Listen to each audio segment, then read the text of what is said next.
What was the word for house?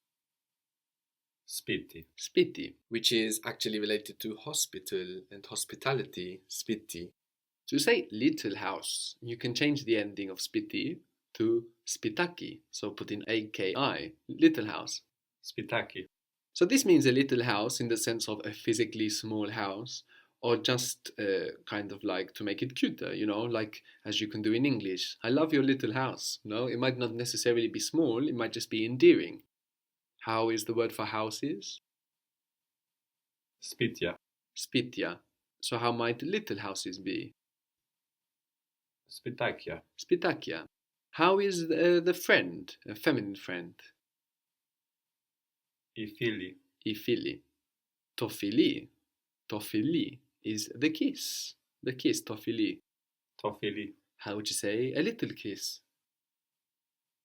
Filaki. Filaki. How would you say little kisses?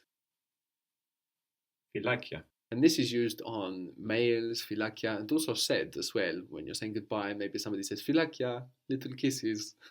The water was tonero, tonero, the water. Tonero.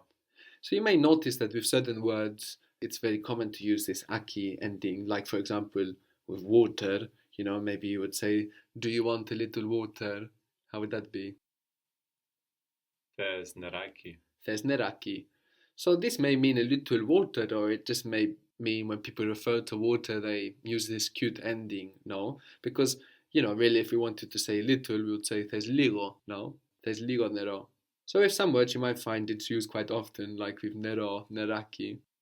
So aki is mostly used with neuter nouns, but not always. For example, we could have I rata, the cat, and then the little cat is radaki, but the little cat is to rataki. So if we use aki for a word that isn't neuter, we make it neuter. I rata, to rataki. But for masculine nouns, we have akis.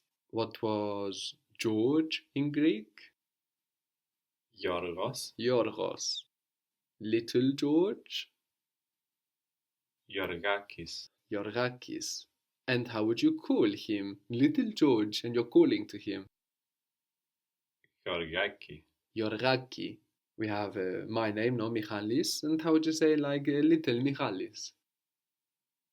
Michalaki. Again? Michalakis. Good, Michalakis. And if you were calling little Michael? Michalaki. Michalaki. So we have aki with neuter, akis with masculine to achieve this meaning of little something. For feminine nouns, we could have ula, ula. Ula.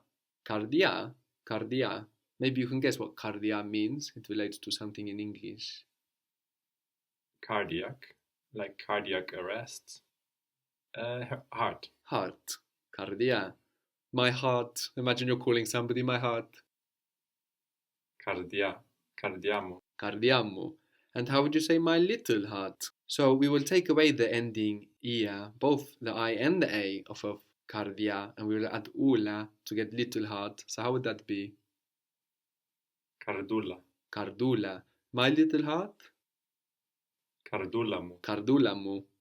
So cardulamu, you could say it to a male or a female. Just the word is feminine, which also means we have no change in the vocative, no? When we use it to call somebody. Cardiamu, cardulamu. Kostas is another common name in Greek, Kostas. Kostas. Which is also like the same name as Konstantinos. It's like a shortened version. You will find in Greek sometimes you have a few versions of the same name, actually. So Kostas. How would you say little Kostas? Kostakis. Kostakis. How would you say my little Kostas, calling to him? Kostakimu. Kostakimu. How would you say this is for little Kostas? Αυτό είναι για τον Kostaki. Αυτό είναι για τον Kostaki. Very good. So aki and ula aren't the only endings actually that we can use to give this affectionate feel. You might hear uli, you might hear itza, and others, and you may also notice that different regions have different preferences for the one that they go to automatically. And in addition to all of these various sounds you might hear to make something smaller or cuter, there are other sounds that make things big and great. So, for example, you could hear Yineka, no, meaning woman, and then Yinekara, meaning like a great woman. So that ara is giving us the meaning of big or great.